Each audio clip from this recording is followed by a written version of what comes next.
Bismillahirrahmanirrahim. Assalamualaikum warahmatullahi wabarakatuh. Waalaikumsalam warahmatullahi wabarakatuh. Dengan senantiasa mohon petunjuk dan ridha Allah Subhanahu wa taala, ujian komprehensif mahasiswa PPG dalam jabatan batch 2 tahun 2024 dengan teruji Adlin Arapa dimulai dengan melafazkan basmalah. Bismillahirrahmanirrahim. Bismillahirrahmanirrahim. Saudara teruji, apakah saudara sudah siap diuji? Siap, Pak.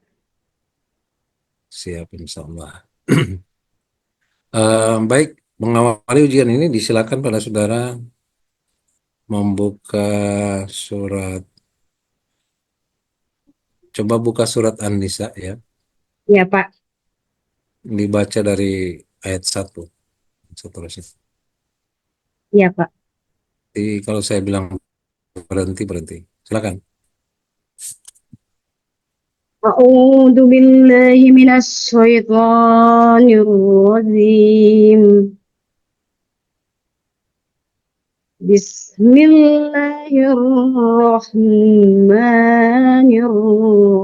Bismillahirrahmanirrahim.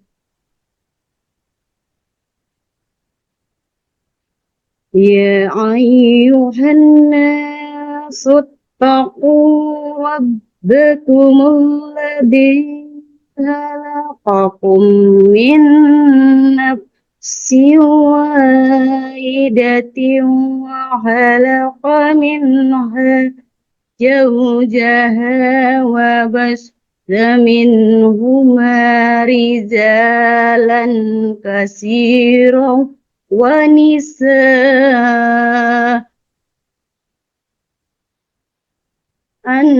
واتقوا الله الذي تساءلون به والأرحم Tarham. إن الله كان عليكم رقيبا وآتوا اليتامى أموالهم ولا تتبدلوا الخبيث بالطيب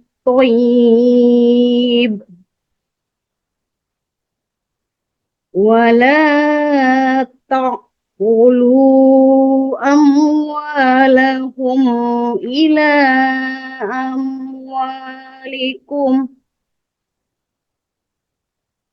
إنه كان هوبا كبيرا وإن خفتم ألا تقسطوا في اليتامى فانكحوا ما طاب لكم من النساء مثنى وثلاث ورباع وإن هبتم ألا تعدلوا فواحدة أو ما ملكت أيمانكم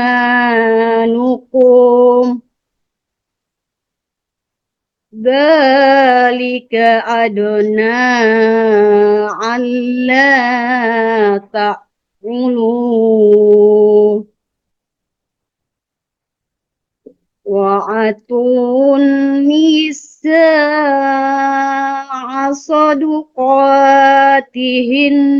نحلة وإن طبن لكم عن شيء منه نفسا فكلوه هنيئا مريئا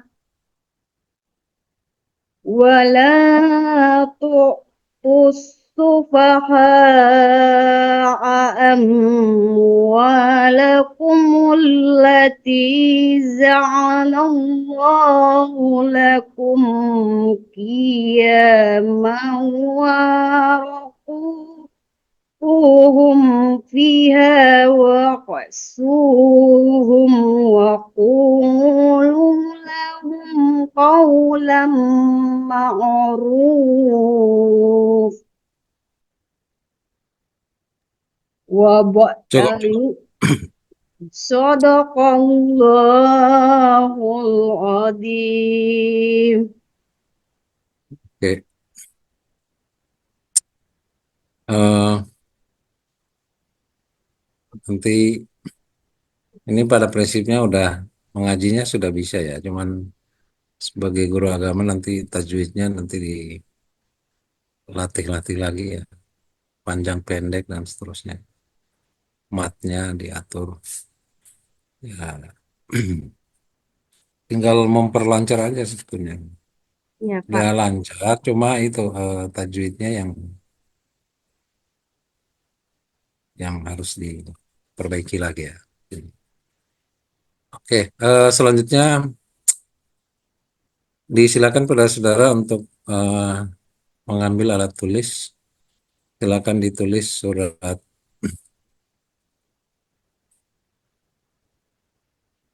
eh, surat An-Nas. Surat An-Nas, Surat Pak. An-Nas. Ya, ya.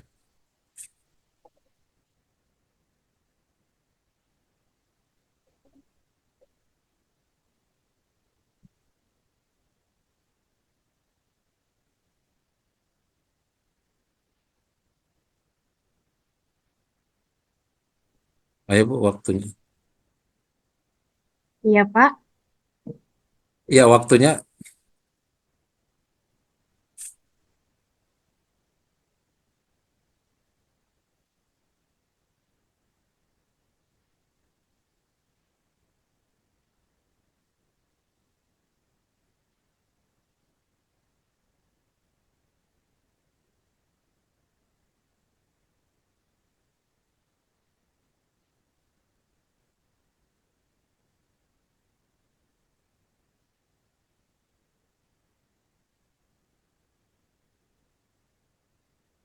Hmm.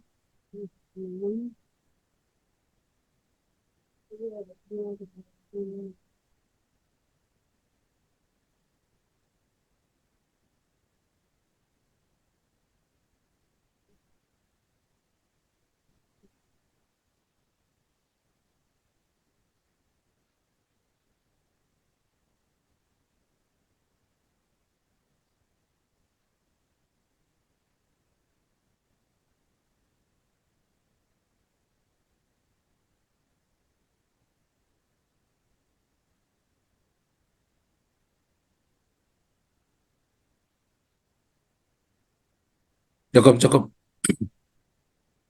Tolong diperlihatkan. Ya, langsung diangkat, Bu.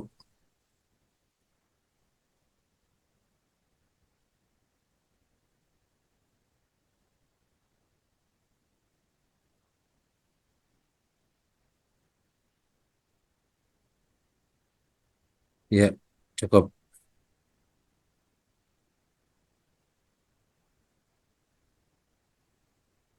Baik. Jadi itu sebagai guru agama membaca dan menulis itu tentu menjadi hal fondasi ya. Fondasi Iya, Pak. bacaannya nanti dibenahi tajwidnya ya. Selanjutnya, saudara di dalam menerapkan praktek pembelajaran ini menggunakan PBL ini materinya materi apa ya? Semangat keilmuan, Pak. Materi tentang semangat keilmuan. Oke, sebelum saudara mempraktekannya, membuat cuplikan pembelajarannya ya, gimana penerapan materi semangat keilmuan ini. Eh, saudara tahu enggak apa pentingnya materi ini diajarkan atau dibelajarkan pada peserta didik? Ya Pak, tentu penting Pak untuk materi keilmuan ini dibelajarkan untuk peserta didik agar peserta didik itu bisa em, bisa mempunyai ilmu yang lebih luas lagi, bisa belajar lebih memperdalam lagi tentang semangat ilmu pengetahuan, agar mereka itu mencapai keberhasilan mereka, mencapai kesuksesan mereka dalam belajar, Pak. Oke, kesuksesan dalam belajar saja, bukan kesuksesan hidup.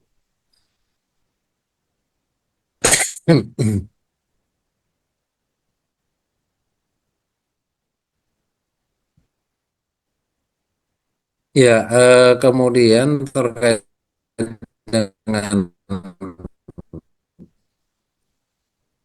langkah disampaikan adalah sebagai apa pewaris nilai ya gitu ya. Guru itu sebagai bukan sekedar pengajar tapi juga pewaris nilai-nilai ya, pewaris ajaran agama ya. Ajaran agama itu ada nilai-nilai, ada hukum-hukum, ada aturan-aturan. Nah, itu diwariskan dari satu generasi ke generasi berikut. Itu kalau saya tentu budaya Islam ini yang diwariskan dari satu generasi ke generasi berikut. Nah, terkait dengan semangat keilmuan yang Ibu mau ajarkan ini, saya ingin tahu dulu wawasan wawasan pengetahuan Ibu tentang materi ini. Mengapa dalam Islam itu ditekankan untuk mencari ilmu? Eh, Bolehkah Ibu menghubungkan antara Islam dan ilmu pengetahuan? Iya, Tidak Pak. bisa ya, Islam dan ilmu pengetahuan. Islam dan ilmu pengetahuan. Ya, Nah,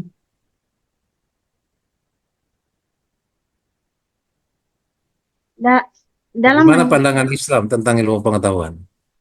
dalam pandangan Islam tentang ilmu pengetahuan Ya, itu di mana em, perintah Allah itu diperintahkan untuk umatnya itu bisa selalu untuk menuntut ilmu pengetahuan oke, agar umatnya terselamat mencapai kebahagiaan hidup di dunia dan di akhirat. oke. Dasarnya apa? Ada Dasarnya Al-Quran atau melalui hadis? Al-Quran dan Ya, hadis. mana Al-Quran itu? Mana Al-Quran yang mana dan hadis yang mana? Gitu. Surat Al-Alaq, Pak. Gimana? Gimana surat Al-Alaq Dari ini? Qul a'udzu Iqra bismi rabbikal a'laq. Iqra bismi rabbikal. Ladzi khalaq.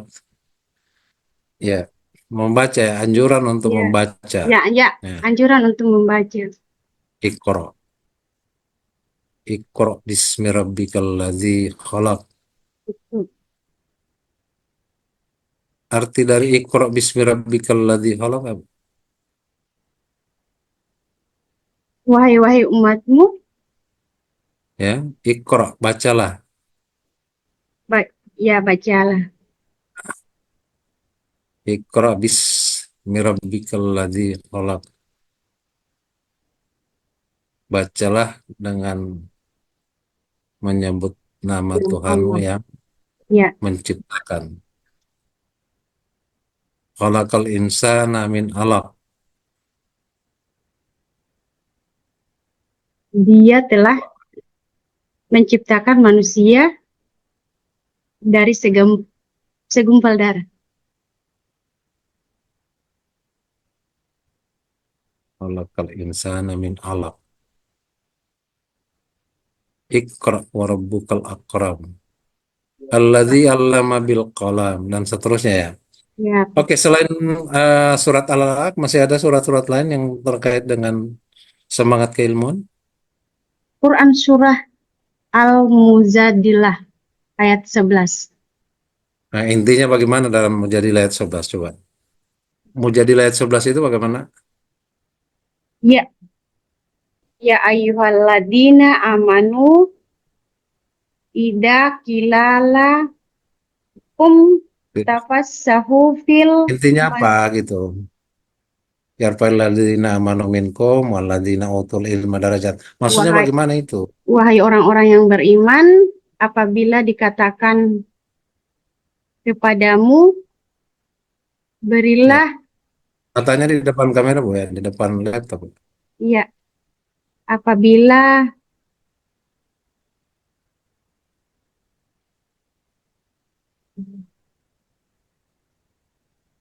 Intinya Allah Subhanahu wa taala itu meninggikan orang-orang yang berilmu gitu ya.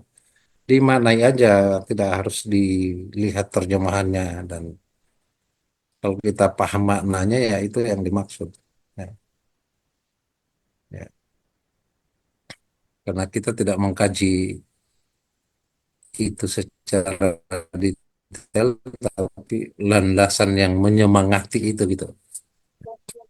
Jadi ada surat Al-Alaq, ada surat banyak surat-surat lain ya. Kalau hadis Nabi yang terkait dengan ilmu masih hafal tidak? hadis Nabi menuntut ilmu, ya Pak, Thalabul ilma faridatun ala kulli muslimin wal muslimat. Utlubul ilma minal mahdi ilal lahdi. Ya, tututlah ilmu dari buayan sampai ke liar. Itu kan spirit. Intinya gini, Ibu harus kuasai ya. Ini dasar-dasar mengenai semangat keilmuan mau diajarkan, lalu dasar semangat keilmuan itu kok nggak dipahami, ini kan lucu juga. Ini kan semangat keilmuan landasannya apa sih? Nah, ini Al-Quran dan Sunnah Nabi. Nah, itu. Oke, selanjutnya kalau misalnya Islam dan ilmu pengetahuan ini ya mungkin tidak mestinya ini juga dipahami ya oleh seorang guru PAI. Islam itu sangat menghargai ilmu pengetahuan. Bukti ya, penghargaan itu yaitu Mujadalah 11 yang saudara sudah bacakan tadi, bahwa Allah Subhanahu wa taala meninggikan orang-orang atau menempatkan pada posisi yang terhormat ya. Ditinggikan itu kan dihormati ya gitu. Orang yang berilmu itu ya kan. Itu kan intinya dari Mujadalah ayat 11 tadi. Kita sintesa ayat tadi ya seperti itu. Kemudian hadis Nabi yang sudah terungkap tadi itu bukti bahwa Islam sangat menghargai dan menempatkan ilmu pengetahuan itu tidak bermasalah, justru Islam mendukung pengembangan ilmu pengetahuan itu. Nah, kalau mau ditanya hubungannya, hubungannya seperti apa? Ya ini tentu dalam kaidah usul mengatakan begini. Ma la yatimul wajibu illa bihi fahuwa wajibun. Jadi menuntut ilmu itu kan wajib bagi kita. Berislam itu wajib juga.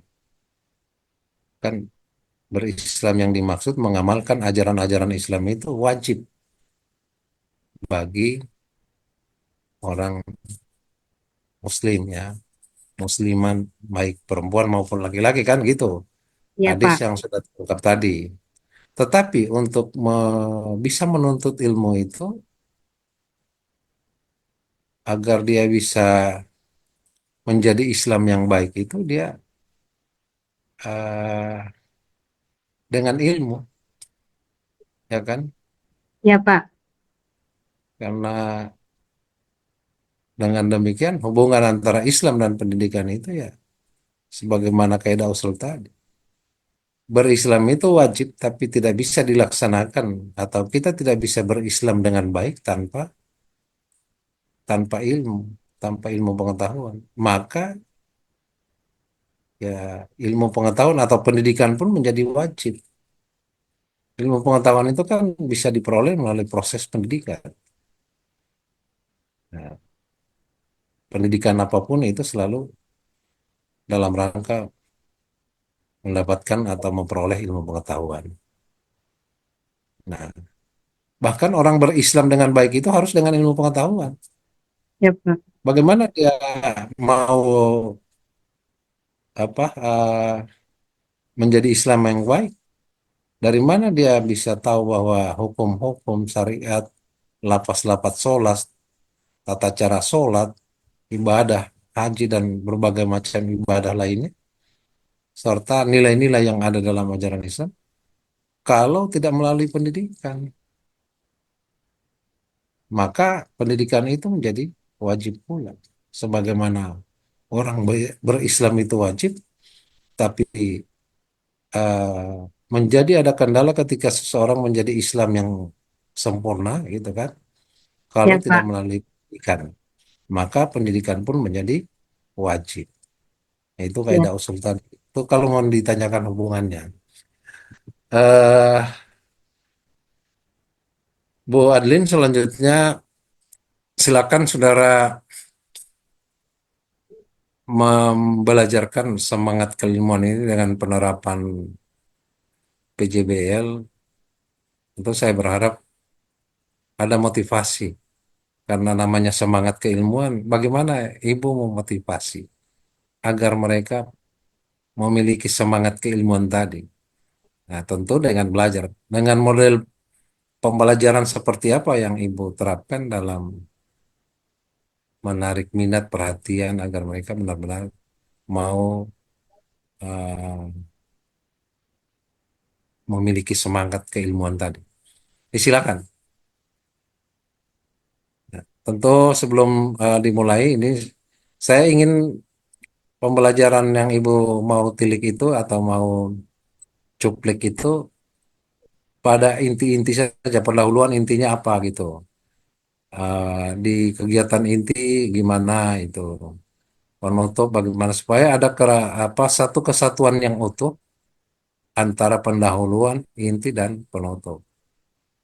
Pendahuluannya apa-apa termasuk ada tujuan, langkah-langkahnya di sana ada motivasi bagaimana memotivasi agar mereka eh, memahami dan punya kesadaran bahwa menuntut ilmu atau ini menjadi wajib dan agar mereka menumbuhkan semangat keilmuan tadi.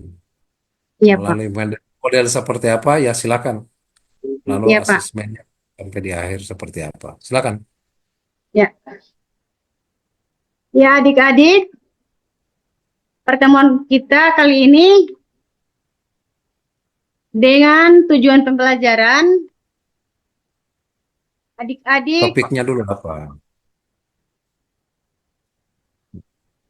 materi pada hari ini itu semangat keilmuan. Perlu adik-adik ketahui tujuan pembelajaran pada hari ini, adik-adik bisa memahami materi semangat keilmuan. Nah, adik-adik perhatikan video yang akan Ibu tayangkan.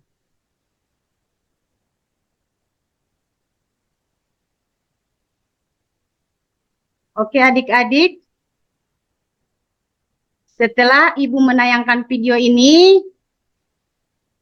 adik-adik bisa menggambarkan bahwa melalui Ibu melalui pengelompokan adik-adik bisa menyiapkan alat-alat untuk bisa membuat gambaran dari semangat keilmuan ini melalui poster. Nah, Ibu sudah mengelompokkan adik-adik dalam 4 kelompok. Nah, adik-adik bisa membuka HP adik-adik, melalui HP adik-adik, adik-adik bisa memberikan penggambaran tentang poster melalui sikap atau melalui gaya dari seseorang. Adik-adik bisa, silakan adik-adik. Oke, sudah adik-adik? Ya, Ibu minta dari masing-masing kelompok adik-adik bisa mempresentasikan hasil karya adik-adik.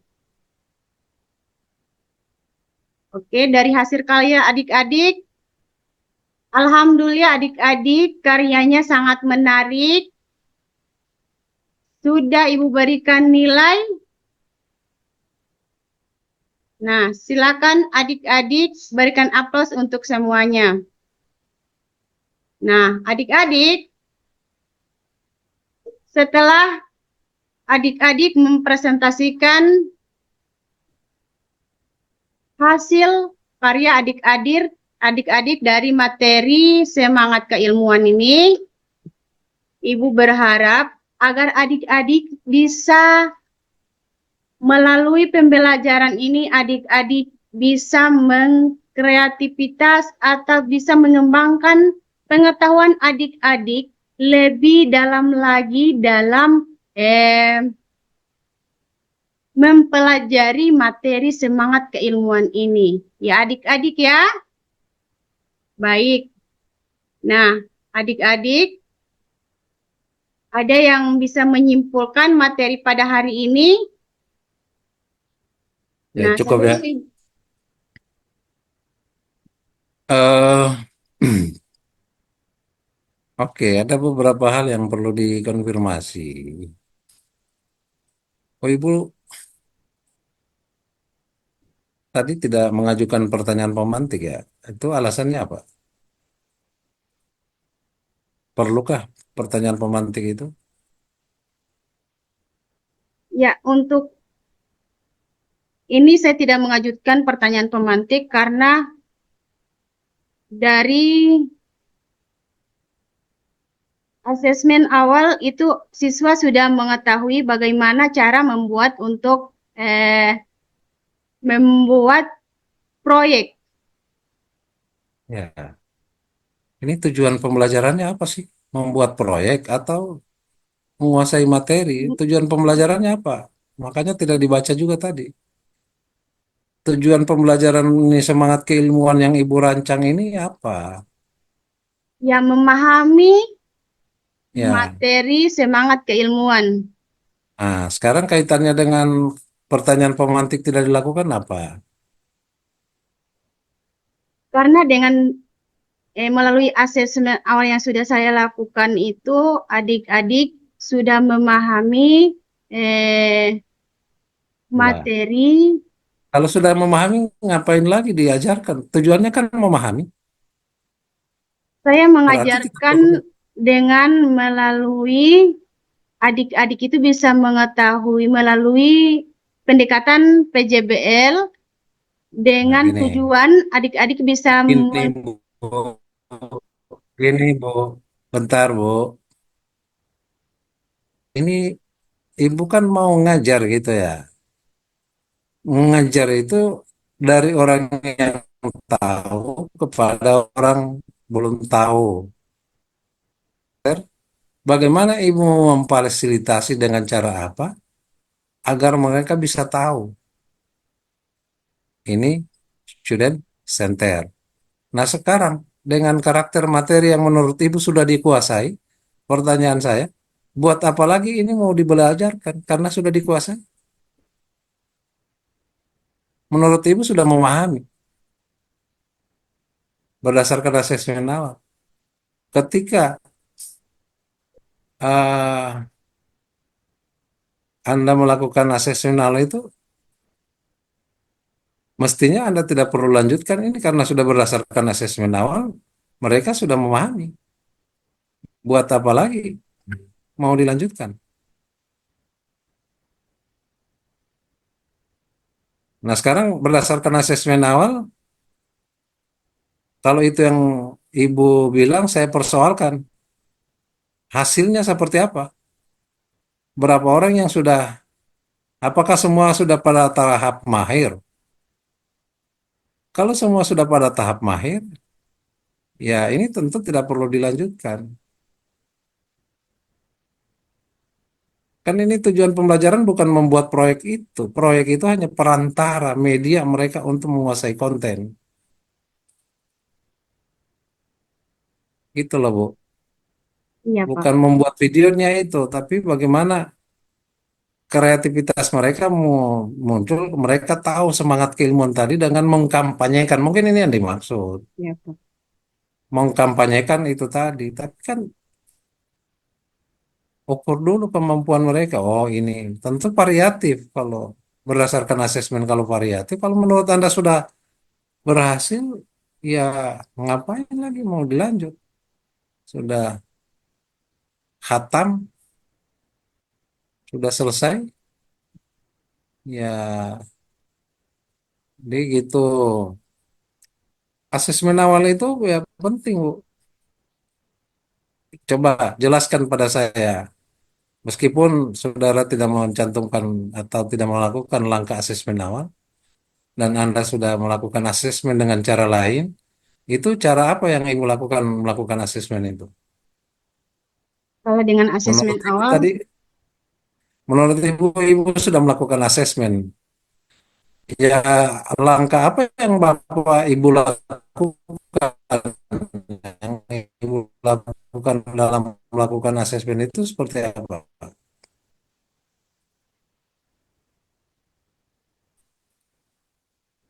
Kalau demikian, pertanyaan pemantik itu menurut Ibu sama dengan asesmen awal?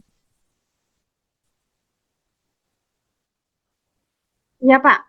Sehingga Ibu tidak perlu melakukan pertanyaan pemantik? Iya, Pak. Oh, sama ya. Berdasarkan asesmen awal, apa hasilnya? Hasil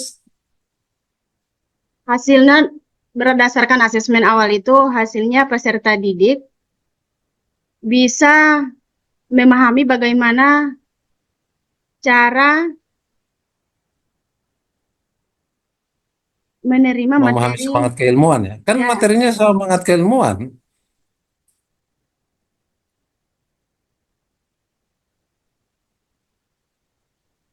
Nanti semangat keilmuan itu akan dikampanyekan dengan spirit yang kuat kan itu. Mungkin ke sana, cuma ini salah setting gitu. Karena melewati itu dengan berani Ibu mengatakan sudah melakukan asesmen. Karena asesmen itu tidak selamanya untuk kepentingan apa pemantik itu tidak selamanya untuk kepentingan asesmen awal.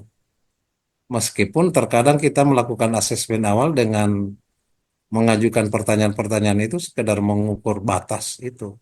Oh iya, so. Tapi kalau benar-benar melakukan asesmen awal, mestinya ada data. Berapa orang yang sudah mahir, berapa yang masih yang menengah, berapa yang dasar, yang basic berapa, yang advance berapa, lalu yang high berapa dari sekian siswa. iya, Pak. Sehingga ada keputusan, oh ini tidak perlu lagi dan oh saya akan berikan media begini karena sebagian sudah begini. Nah, ini pertimbangan diferensiasi berdasarkan hasil asesmen. Kita akan membuat pembelajaran yang diferensiatif, memahami itu. Ya, proyeknya seperti apa? Nah, tentu produk. Produk. Nah, namanya proyek itu kan berorientasi pada produk. dari proyek itu apa, Ya, ya kan? Nah ini instruksinya juga menurut saya tadi kurang jelas. Putar video tidak tahu apa isi videonya, kan? Mestinya ini di Ibu guru akan memutarkan video. Video ini berisikan tentang bla bla bla bla bla. Tugas adik-adik adalah bla bla bla bla bla bla. Sehingga pemberian acuan itu menjadi penting. Ini menurut saya ya. ya Pak. Tapi kalau kalau memutar begitu saja lalu sudah mau dievaluasi, wah, apa iya semua senang video? Apa dengan video itu materinya mereka sudah bisa kuasai? Ya ini perlu asesmen lagi di akhir. Meskipun Anda sudah melakukan asesmen awal, tentu Anda sudah tahu batas asesmen awalnya. Dilihat lagi, bergeser tidak dari batas awal atau tidak. Nah, itu untuk mengukur itu di mana? Melalui apa untuk mengukur lagi ada peningkatan atau tidak ada peningkatan?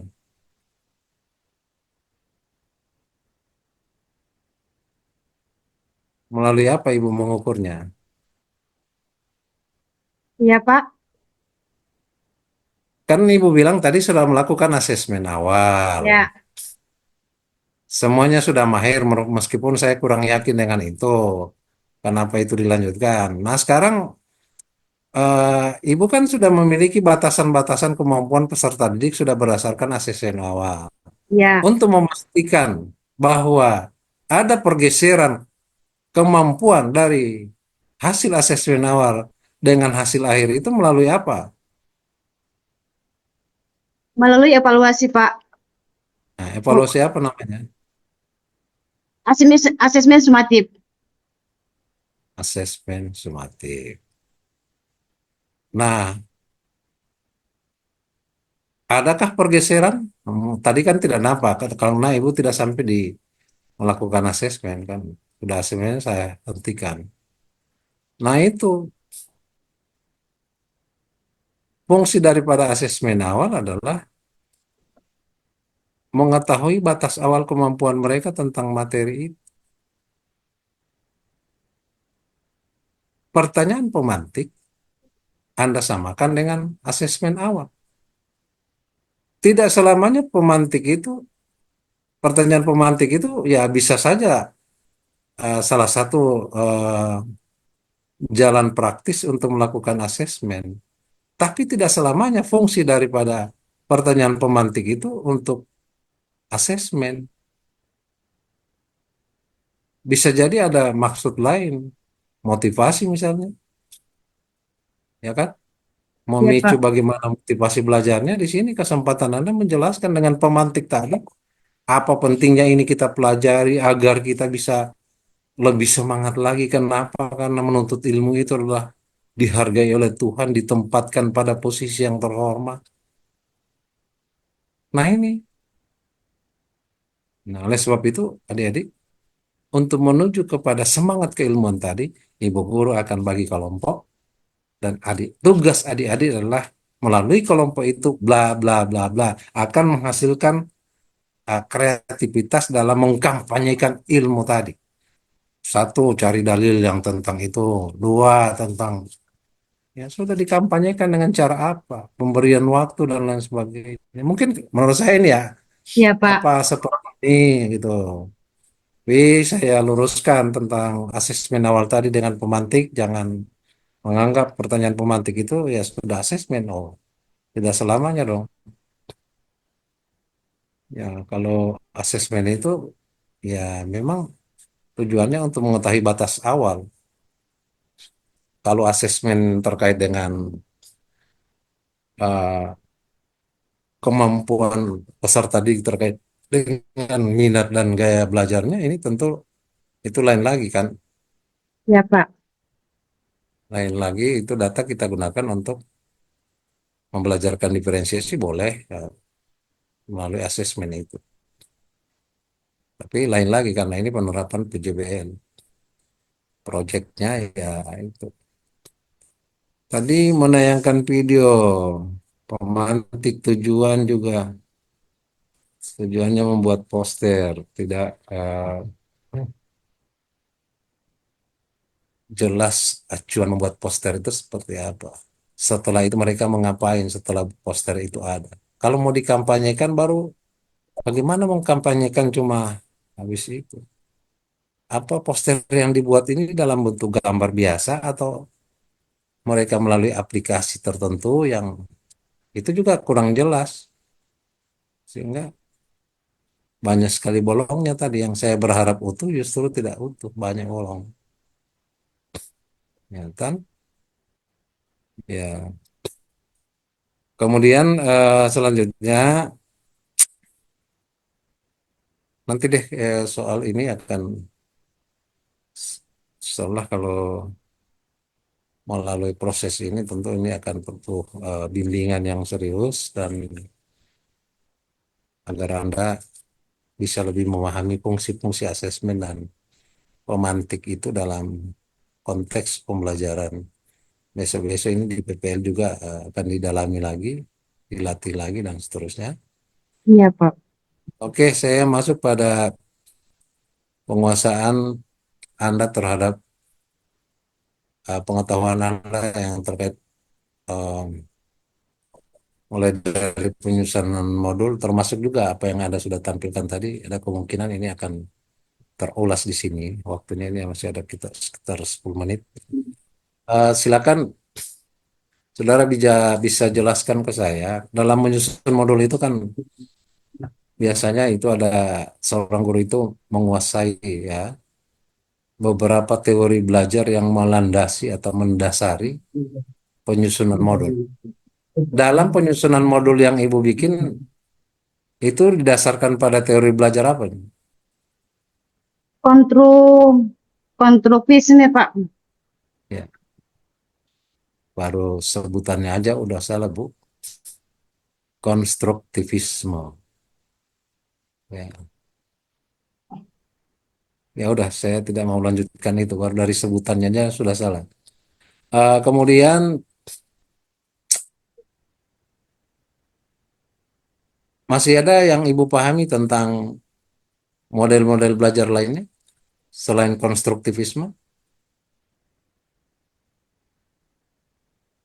Oke, cukup ya. Teori Kalau apa? teori belajar behavioristik, Pak. Nah, behavioristik itu bagaimana coba? Di mana peserta didik bisa melakukan perubahan perilaku yang diamati sebagai hasil dari interaksinya yang nyata. Interaksi dengan guru. Ya, behavioris itu kan perubahan tingkah laku ya. Ya, Itu betul. Tapi didahului dengan teori stimulus dan respon. Ya, melalui stimulus dan respon. Perubahan perilaku itu bisa terjadi kalau ada stimulus, akan ada respon. Saya ingin tahu wawasan Ibu tentang teori belajar ini apakah cocok dengan kurikulum Merdeka? ya, untuk teori belajar ini dapat diterapkan dalam kurikulum Merdeka, Pak. Ya, bagaimana bisa diterapkan dalam kurikulum Merdeka? Teori ini bisa membantu peserta didik atau siswa melalui pembuatan proyek-proyek yang mereka kerjakan. Proyek itu kan cuma, nah itu yang saya bilang stimulus, yang apa dikonstruksi, mungkin konstruktivisme cocok, tapi yang terkait dengan eh, teori yang Ibu sebut tadi behaviorisme itu, ini kurang cocok ya dengan kurikulum Merdeka, karena dia ada teorinya itu perubahan perilaku itu sangat ditentukan oleh stimulus. dan baru kemudian ada respon. Jadi ini kalau dipengaruhi oleh eh, teori tabula rasa, di mana guru dominan ya gitu, karena menganggap peserta didik itu kosong, kertas kosong, ya gitu kan. Ya tentu ini kurang cocok karena dia cenderungannya pada teacher center. Tanpa stimulus tidak ada respon. Artinya yang memberi stimulus itu guru karena dianggap ini uh, kosong gitu kan. Maka guru harus memberikan stimulus, dalam stimulus di sini menjelaskan semuanya. Kalau itu dimaknai seperti itu kan ini lebih pada dominasi guru yang disebut dengan teacher center tadi karena memandang peserta didiknya kertas kosong, tidak tahu apa-apa, nol, kan gitu. Tapi semuanya ini behaviorisme bisa diterapkan dalam kurikulum merdeka andaikan guru itu bukan menjadi sumber belajar. Persoalannya guru itu menjadi sumber belajar. Bagaimana dia menjadi sumber belajar? Karena teori stimulus respon tadi itu guru selalu memberikan stimulus-stimulus dengan menjelaskan semua materi. Tapi andaikan posisi guru diarahkan untuk tidak menjelaskan materi, tapi dia memfasilitasi dengan media, nah ini tentu menjadi lain soalnya. Dan ini itulah yang diharapkan. Akan ada perubahan perilaku, tapi tidak dijelaskan semuanya oleh guru.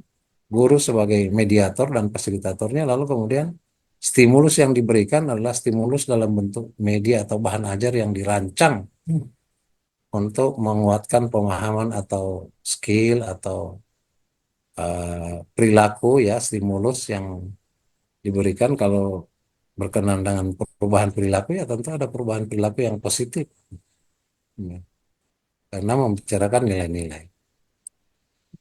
Jadi itu ya kurang cocok behaviorisme itu untuk Iya, kecuali Pak. yang tadi Ya, kalau dilakukan dengan guru bukan sebagai sumber belajar. Selanjutnya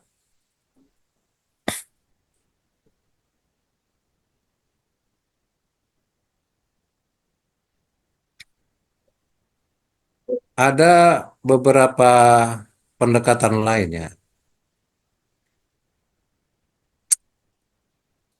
atau model pembelajaran lain misalnya dalam kurikulum mereka ini identik dengan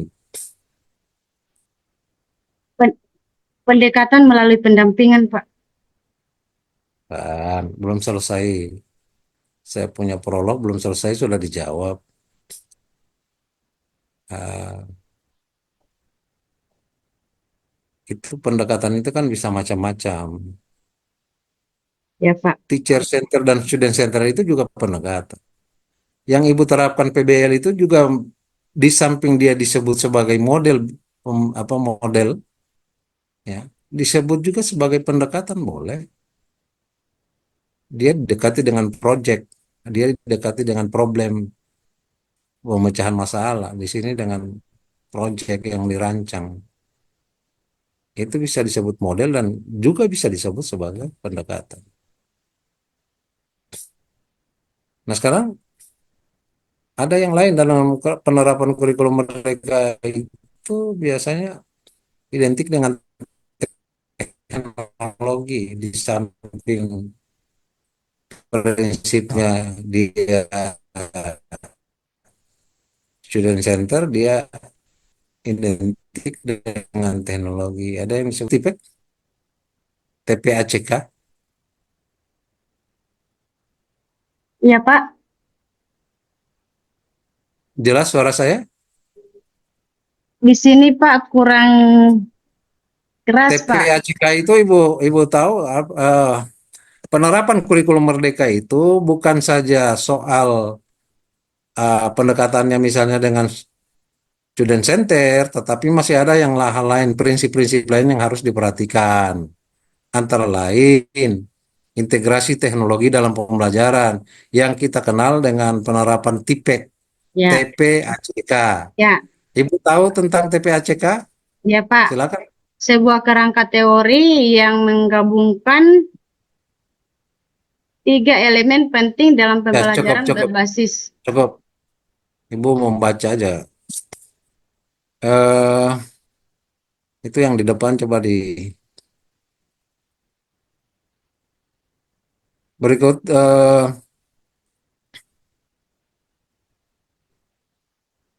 Ibu tahu apa itu HOTS? Ya, peserta Mengalir didik aja. berpikir kritis, Pak.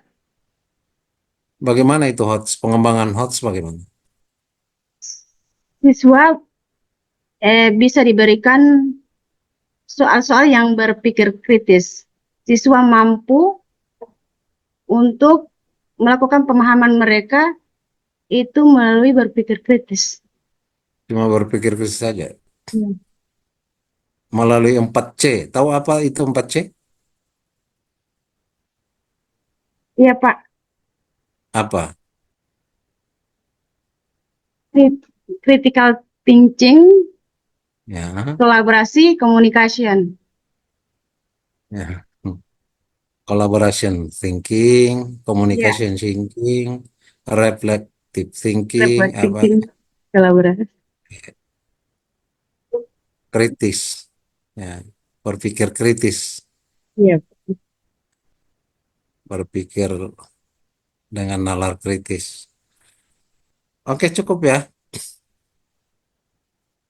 Dengan demikian, karena ini sudah waktu, insya Allah ini penerapan PBL dapat eh, ditingkatkan lagi di tahap PPL nanti Baik, Pak. dipelajari langkahnya akan lebih lebih sempurna lagi ya gitu ya.